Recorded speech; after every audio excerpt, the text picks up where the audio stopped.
Allah ka datar da mu. Amma ba'd, yace bayan haka fa inna Allah radiya lana dinan lam yarda lana dinan siwa. Yace ku sani Allah ba ya yaddar mana da addinin da bai taɓa yaddar da wani addini irinsa ko koma bayansa ba. Radiya lana al-islam, Allah ya yaddar mana da addinin musulunci a matsayin shine addini. Wa manna bihi ala hadhihi al-umma, sannan ya ni'imta ga wannan al'umma, ya sanya musu ni'ima da wannan addini. Shi sa Allah ya ce al-yawma akmaltu lakum dinakum wa atmamtu alaykum ni'mati wa raditu lakum al-islam dinan. A yau na cika muku addinin ko wa raditu lakum al-yawma akmaltu, a yau na cika muku addinin wa atmamtu alaykum ni'mati, kuma na cika muku ni'imomi na wa raditu lakum al-islam dinan, na yaddar muku musulunci a matsayin shine addini. Suratul Ma'ida.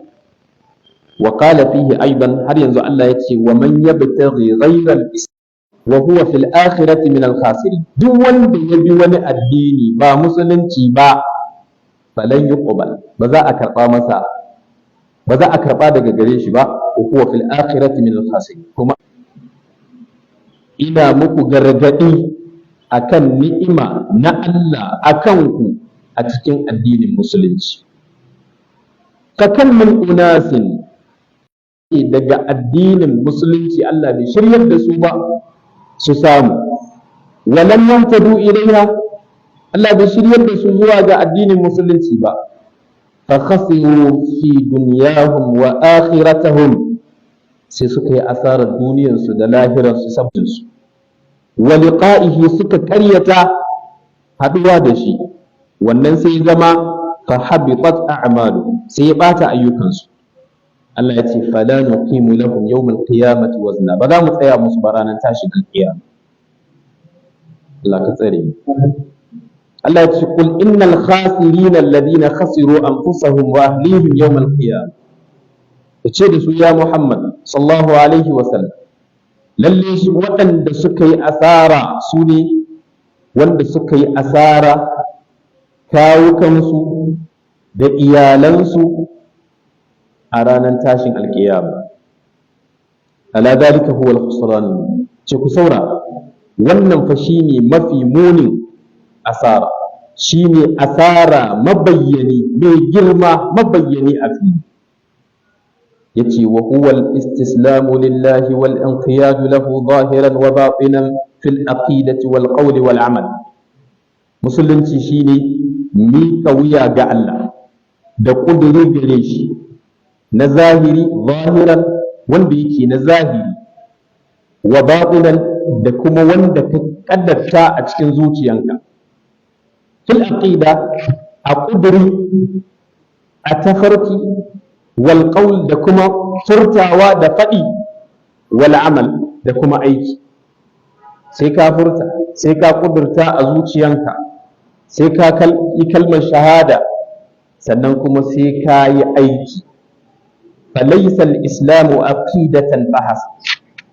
Yace ba wai musulunci ka kudurce kawai a zuciya shine musulunci ba, walakin al-islam aqidatun wa qawl wa amal, shine kayyadawa, kudurtawa a rai abinda kake kuma ka faɗa ka furta, sannan kuma ka yi aiki shine musulunci.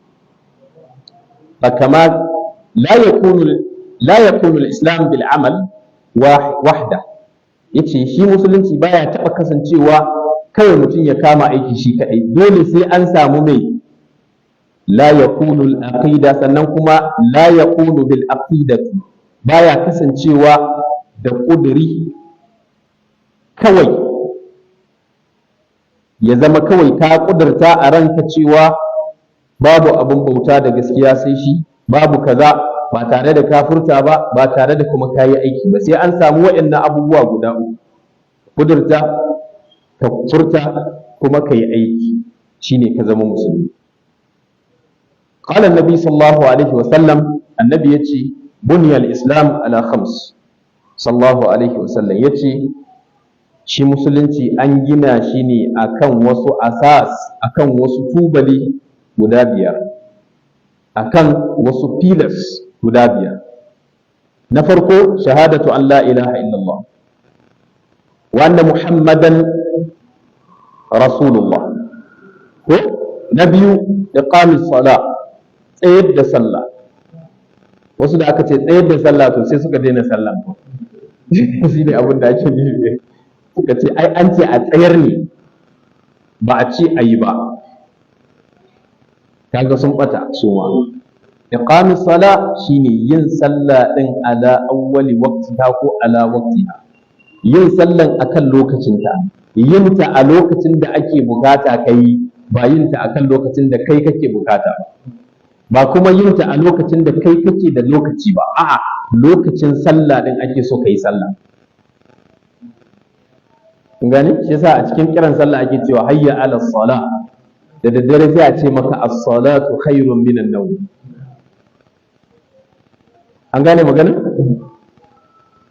Sai ce wa ita'iz zakati, bayar da mai zakka, wal hajji, da kuma ziyartar ɗakin Allah, Allah ka kira mu, wa saumu ramadan, da kuma azumin ramadan, Allah karɓa mana wannan muke. Kaga waɗannan abubuwa guda biyar annabi sallallahu alaihi wasallam ya ce an gina musulunci ne a kansu. Waɗannan su ne asas, waɗannan su ne pillars da suka rike musulunci. Sai ce wa ma'ana dalika anna hadhihi al-usul hiya du'a'ul islam. Waɗannan su ne usul kuma su ne ginshiki na musulunci, allati la yumkinu an yaquma illa biha, wanda ba yanda za a yi musuluncin ya tsaya sai da waɗannan abubuwa guda biyar sun samu. Kai musulmi ne, dole sai ya zan kana tsaye da sallah, sai ka yi imani cewa babu abin bauta da gaskiya sai Allah, ko sai ka yarda cewa annabi Muhammad sallallahu alaihi wa sallam manzon Allah ne, dole sai ka yarda da wannan. Dole sai ka yi sallah akan lokacin sallan, ba a lokacin da kake free ba. Sannan dole ka cire zakka a cikin dukiyanka idan lokacin zakka yayi.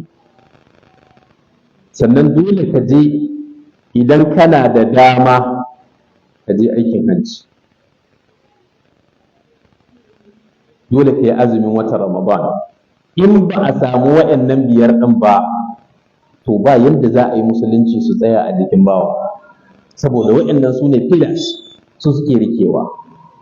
Za ku ji magana. Sai ce kama la yaqumul bina illa bi asasi, kamar yadda gini baya iya tsayuwa sai da foundation. Akan foundation ɗin ne ginin yake tsayuwa, idan babu foundation ai ginin zai rushe.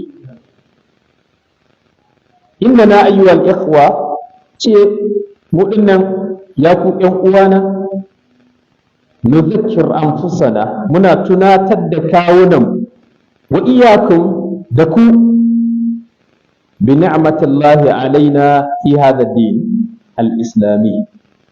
Ni'iman Allah, muna tunatar da kawunan mu ne akan ni'imar da Allah ya ni'imta akan mu a cikin wannan addini na musulunci. Wa nas'alullaha ta'ala, muna roƙon Allah maɗaukakin sarki an yi tabbitana alaihi hatta nalqahu, ya tabbatar da mu akan wannan ni'ima har zuwa ranar da za mu haɗu da shi. Allahumma amin. Allah ya ce wa abudu rabbaka hatta ya'tiyaka al-yaqin, ka bautata wa ubangijin har mutuwa ta zo ta same ka. Annabi Ibrahim ya ce wala tamutunna illa wa antum muslimun, kada ku yadda ku mutu face kuna musulunci. Yana yi wa ‘ya'yansa wasiyi. Annabi Yaqub afwan, to shine yake cewa muna roƙon Allah ya tabbatar da mu akan wannan addini har mu haɗu da ubangiji. walakin i'malu, amma fa dole sai mun yi aiki ayyuhal ikhwa, ya ku ƴan uwa, anna ni'matad dinil islam ka ghayriha min an-ni'am. Ku sani fa ni'ima na musulunci yana nan ne kamar sauran ni'ima da Allah yake yi wa bayansa. In shukirta, idan kai wa Allah godiya, zadat, wannan ni'ima za ta ƙaru, wa thabatat wastaqarrat, idan kai wa Allah godiya ni'iman za ta ƙaru, za ta tabbata, kuma za ta tsayi gare ka ni'ima. Wa in kufirta nuqisat, idan kuma ka juya baya ka kafirce, ka ki yadda ka yi masa godiya akan ni'iman, to sai a tauye ni'iman, ko kuma auzalat, ko a gusar da ni'iman. Nas'alullah al'afiya, muna roƙon Allah ya kiyaye, ya raba mu da gushewar ni'ima. Fa idza qumna biha, idan muka tsayar da ma yajibu alaina, abin da yake zama wajibi akan mu, idan muka yi ƙoƙari muka tsaya duk wani abin da yake wajibi akan mu muka tsayar da shi, min dinil islam, a cikin addinin musulunci, min himayatihi, daga kare addinin musulunci, kare shi, wa da'awatu ilaihi, da kuma kira zuwa ga musulunci. Ad-da'awatu ilaihi, kira zuwa ga musulunci, ya rabu kala biyu. Shi sa malamai suka ce masu da'awa sun rabu gida biyu. Akwai du'at wanda suke da'awa da ilimi, su suna karantar da mutane addini. Akwai wanda suke da'awa kuma da ɗabi'arsu. Duk abin da Allah ya baka, kana da damar da za ka yi da'awa, kuma Allah ya ce wa man ahsanu qawlan mimman da'a ila Allah wa amila salih. Babu wani mutum a duniyan nan, babu wani profession da mutum zai kai ga ya ji cewa yana sama da wannan ko yana sama da wancan, babu shi kamar wanda ya kira mutum zuwa ga musulunci, ya ce wannan shine highest profession a duniya. Babu wani wanda ya fi shi.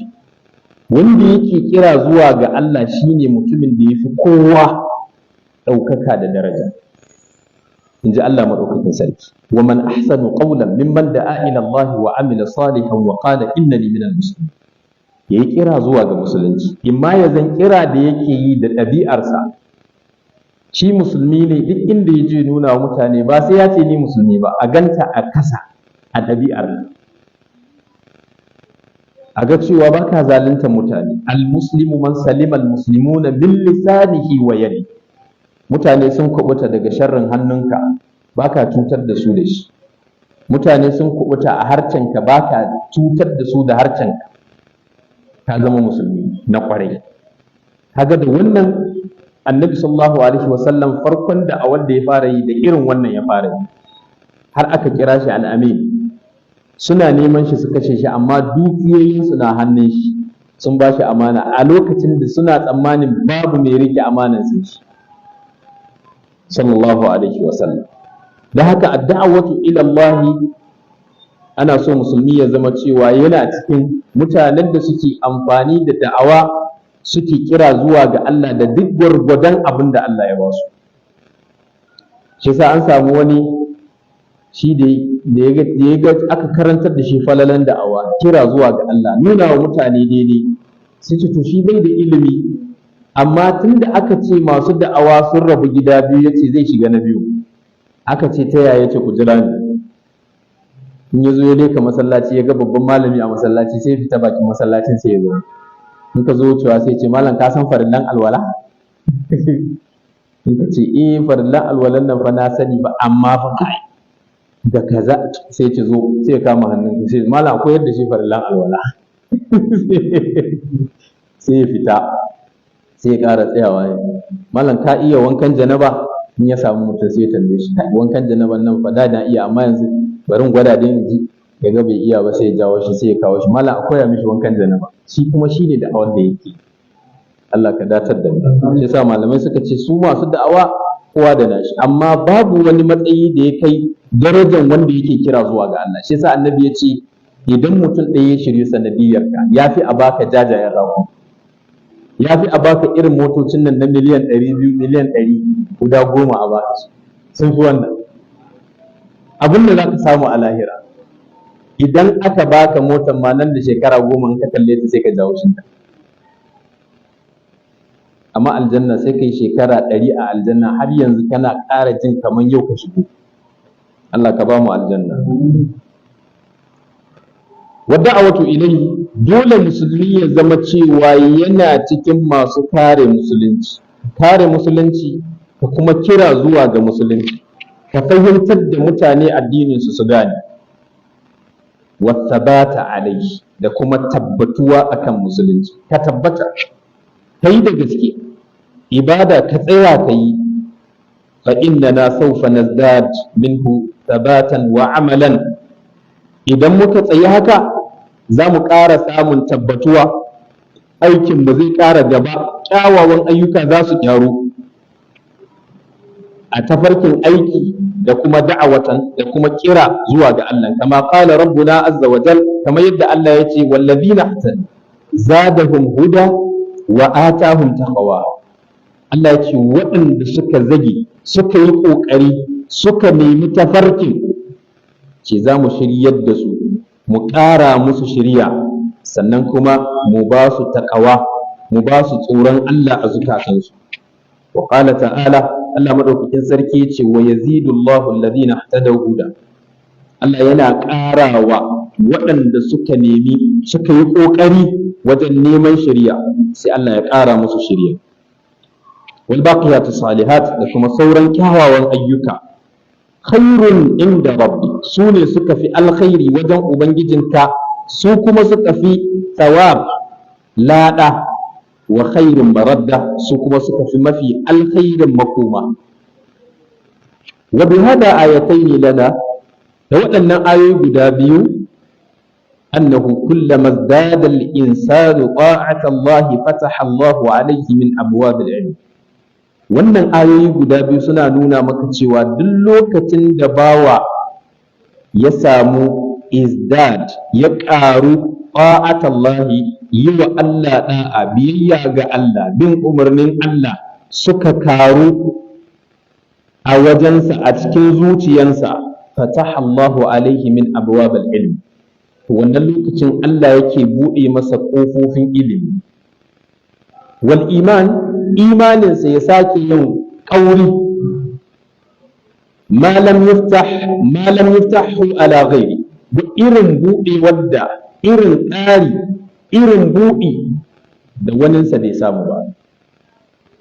Idan bawa ya ƙara samun tsoron Allah, to Allah yana ƙara buɗe masa ƙofofin nasara a cikin duk abin da ya sa a gaba.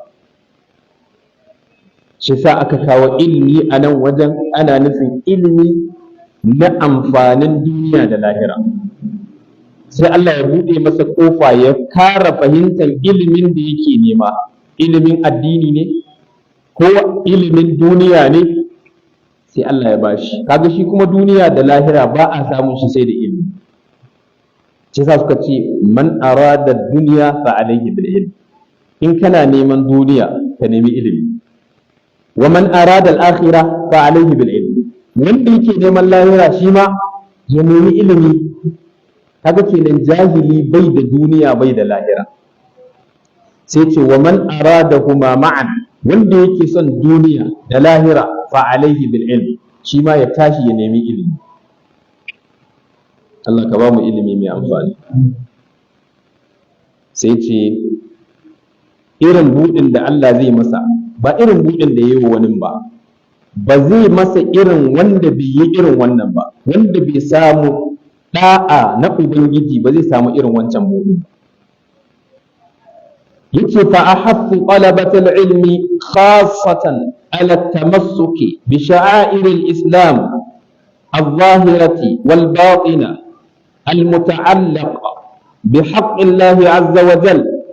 Yace ina kira fa ahaffu talabatul ilmi, ina kira ga ku ɗaliban ilimi, masu neman ilimi khassa, kira nake keɓantacciyar kira nake fuskantar da shi zuwa gare ku, lalle ku tabbata kun samu tamassuk, ku yi kyakkyawar ruku ga sha'airin Islam da duk wani alama na musulunci wanda yake na zahiri, wanda yake a bayyane da wanda yake ba a bayyane ba, wanda yake da alaka almuta'alliqa bi haqqillahi azza wa jalla, wanda yake alaka da haƙƙin Allah azza wa jalla, wa bi huquqi ibadihi, da kuma haƙƙoƙin bayansa, hatta yaziduhum Allahu ilman. Idan kuka yi haka, kuka yi riku, ƙara muku ilman, zai ƙara muku shi wannan ilimi din da kuma huda, shiriya, wa nuran, zai haska muku rayuwarku. Duk abin da kuke nema na rayuwa sai Allah ya baku cikin sauki. Ilimin addini da kuke nema da ilimin, ku sani fa ba a daidaita, ba ɗaya suke ba. Wanda ya sani mai ilimi da wanda bayi da ilimi ba daidai suke ba. Allah ya ce yarfa'illahu alladhina amanu. Imani ma idan mutum yayi Allah yana ɗaga darajar shi, amma walladhina utul ilma darajat, wanda kuma yake da ilimi Allah yana ɗaga darajar shi, yana ninninka darajojin ne ya rika ɗagawa. Da haka ba a kwatanta wanda ya sani mai ilimi da wanda yake ba mai ilimi ba, ba ɗaya suke ba. La yastawi man ya'budu Allah wa huwa ya'lamu kayfa ya'budu wa ya'lamu annahu ya'buduhu ala shari'ati Allah wa sunnati rasulihi sallallahu alaihi wa sallam. Yace la yastawi, ba a daidaita fa man ya'budu Allah wa huwa ya'lamu kayfa ya'budu, wanda yake bautawa Allah alhali ya san kaifiya yaya ake yi wa Allah bauta din, yana da ilimin yanda ake yi wa Allah bauta, wa ya'lamu annahu ya'budu ala shari'atillah, kuma yana sane cewa yana bautawa Allah akan shari'ar Allah ne, akan abinda Allah ya shar'anta a bauta mishi akai, wa sunnati rasulillahi sallallahu alaihi wa sallam, da kuma sunnar manzo sallallahu alaihi wa sallam yake bautawa Allah. La yastawi hada wa man ya'budu Allah wa huwa yajhalu dhalik. Wannan ba a daidaita su da wanda yake bautawa Allah alhali yana da jahilcin yaya ake bautawa Allah. Bautan Allah yana yi ne kawai kaman ya ga mutane suna yi. Shi sa Annabi sallallahu alaihi wa sallam yana zaune a masallaci wata rana, wani mutum ya zo yayi sallah. Idan da sallah ya kama hanya zai fita, Annabi ya ce irji, ka koma fasalli, ka je kai sallah, fa innaka lam tusalli, ba fa sallah kai ba, ka koma bawan Allah, ka je kai sallah, wannan abu da kai anan ba sallah ba, in ji Annabi sallallahu alaihi wasallam. Sai ya koma ya sake kabbara, ya yi sallah, ya idar, ya sake tashi zai fita a masallaci. Annabi ya ce irji fasalli, karo na biyu, koma kai sallah bawan Allah, wannan fa ba sallah kai ba.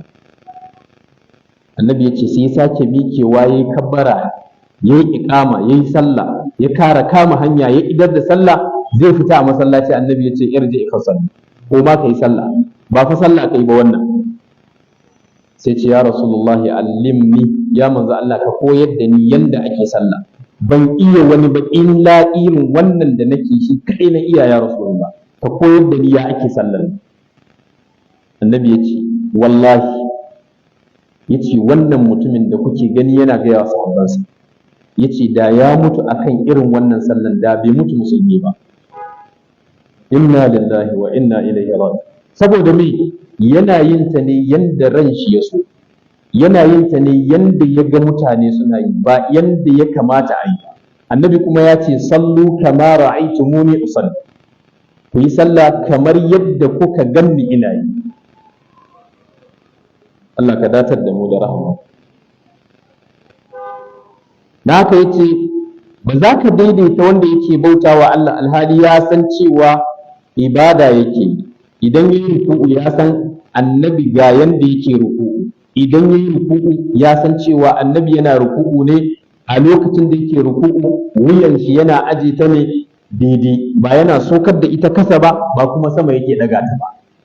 Wanda ya san da haka, ba za ka kwatanta shi da wanda in yayi ruku'u kawai ko ya aje ta gefen nan ko ya aje, ba damuwan shi bane, saboda bai ma san ya ake, shi dai ya san ana yin wani abu sunanta ruku'u, amma ya ake yin ruku'u bai sani ba.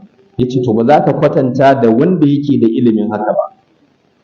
Wa mata alimtum hududa ma anzalallahu, duk lokacin da kuka san wani hukunci wani hukunci da Allah ya sokar, fattaqullaha, ku ji tsoron Allah ta'ala. Fittizamu, ku lizamci wannan abun, ku ji tsoron Allah akan abin da Allah ya sokar na hukuncensa, kuma ku lizamci abun mastata'tum, gwargwadon ikon. Wa tabbiquha kama allimtu, ku ɗabbaka duk abin da kuka sani na ilimi. Wala ta'khudhukum fi dhalika lawmata la'im, kada tsoron mai tsoro ya sa ku kasa tsayar da abin da yake wajibi a kanku. Wantiqadul muntaqid, ko kuma sukar mai suka ya sa ku rika ganin cewa ai abun ma yanda yake gashi, ku kasa tsayuwa akan gaskiya saboda tsoron mai tsoro ko zargin mai zargi. Shi yasa Allah ya ce a cikin suratul Tauba, ya ce atakhshawnahum, yanzu su kuke tsoro, fallahu ahaqqu an takhshaw, Allah ya dace ku ji tsoronsa in kuntum mu'minina, idan ku mu'mine ne. Ba za ka ji tsoron kowa ba wajen bayyana ko kuma yin abin da kasancewa shine gaskiya daga wajen Ubangiji. La yakhfa alaina jami'an, mu dukkanmu da muke nan mun sani cewa ba zai ɓuya gare mu ba, anna dinal islam, shi addinin musulunci, buniya ala khams, an gina ta akan tubali ne guda biyar. Shahadatu an la ilaha illallah wa anna muhammadan rasulullah, wa iqamis salati wa ita'iz zakati wa sawmi ramadan wa hajji baitillahi al-haram, wa hadhihi al-arkan al-khamsa, waɗannan rukunai guda biyar, tatafawat fi maratibuha, sun bambanta a martabobinsa, martaba suke, wa fadluha, falalansu daban-daban suke, ahkamuha, hukunce-hukuncen kowa da irin nashi. Ba za ka ɗauki hukuncin sallah ka ɗaura azumi ba, ba za ka ɗauki hukuncin hajji ka ɗaura wa sallah ba, kowanne da nashi hukuncin. Wa tashtariku kulluha fi annaha arkanul islam, amma dukkansu suna tattaruwa cewa dukkansu rukunai ne na musulunci. Amma ma ya ta'allaqu bis sala, amma abin da yake da alaka da sallah, risalatun fi salati, wannan littafi yana ɗauke da sakonni masu shiryarwa, masu nuna maka hanya, masu nuna maka daidai da kurakuranka a cikin sallah. Sai ce subhanahu, risalatun fi salati la'alla Allah, muna fatan Allah madaukakin sarki an yanfa'a biha, ya amfanar wannan littafin, ya zama ya amfanar da mutum, da duk wanda ya zo kanta, duk wanda ya saurara, duk wanda wannan murya ya kai zuwa gare shi, ya samu ilman wa amalan, ya samu ilimi akan sallah, sannan kuma ya gyara sallan shi a aikace kamar yadda ya samu ilimi akan sallah. Wa an yaj'alani wa iyyakum, ina fatan Allah Ubangiji ya sanya ni da ku masu karantawa da masu sauraro mu zama cikin hudatan muhtadin, mu zama cikin wanda suke shiryayyu kuma masu shiryarwa. Yace inna makhtartu hadha al-mawdu' li amrayn, yace abin da yasa na zabi wannan mawdu'i in koyar da mutane sallah, in yi bayani cikakke akan sallah, saboda abubuwa guda biyu. Al-awwal, na farko, ahmiyatu, saboda muhimmancin sallah din a shari'ance, haifu inna salata hiya a'zamu arkanil islam ba'da shahadatayn, saboda ita sallah ita ce mafi girman rukuni na musulunci bayan mutum yayi shahadatu an la ilaha illallah, sai ne qamis salah. Na biyu yace anna kathiran min al-muslimin al-yawm saboda da yawa daga cikin musulmi a yau da muke ciki, a wannan zamani da muke ciki, musulmi da yawa tahawanu bi kathirin min umuri salah, suna da kurakurai masu yawa daga cikin al'amuran sallah. Akwai kurakurai da yawa a cikin al'amuran sallah da musulmi suke yi a wannan zamani da muke ciki. Wa tatadamman hadhihi risala, wannan littafi tana ɗauke da wasu abubuwa masu fa'ida kamar haka. Lokaci ya ja, za mu yi haƙuri a nan saboda lokaci. Insha Allah sati mai zuwa za mu ɗora inda muka tsaya. Ina fata Allah maɗaukakin sarki ya sa abin da muka faɗa ne daidai ya amfanar da mu, inda muka kuskure kuma Allah maɗaukakin sarki ya ƙara mana ilimi, ya ba mu ilimi mai amfani. Allah ya sa wannan karatu ya zama hujja gare mu ba hujja a kanmu ba. Wannan karatu ya zama ya haska mana mun gyara ibadar mu ga Ubangiji, ya zama sanadiyar da za mu samu sa'adatu darain, mu samu nasara a duniya, nasara a lahira.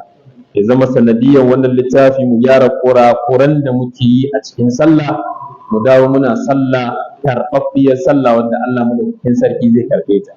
ربنا لا تزغ قلوبنا بعد إذ هديتنا وهب لنا من لدنك رحمة إنك أنت الوهاب. اللهم إنا نسألك علما نافعا ورزقا طيبا وعملا متقبلا. اللهم إنك عفو تحب العفو فاعف عنا. اللهم اعف عنا وآفنا من بلاء الدنيا وعذاب الآخرة. اللهم أحسن عاقبتنا في الأمور كلها وأجرنا من خزي الدنيا وعذاب الآخرة. اللهم إنك عفو تحب العفو فاعف عنا. اللهم احفظنا بالإسلام قائما واحفظنا بالإسلام قائدا واحفظنا بالإسلام راقدا ولا تشمت بنا عدوا ولا حاسدا. اللهم إنا نسألك من كل خير خزائنه بيدك ونعوذ بك من كل شر خزائنه بيدك. اللهم صل على محمد وعلى آل محمد كما صليت على آل إبراهيم وعلى آل إبراهيم إنك حميد مجيد. سبحانك رب العزة عما يصفون وسلام على المرسلين والحمد لله رب العالمين.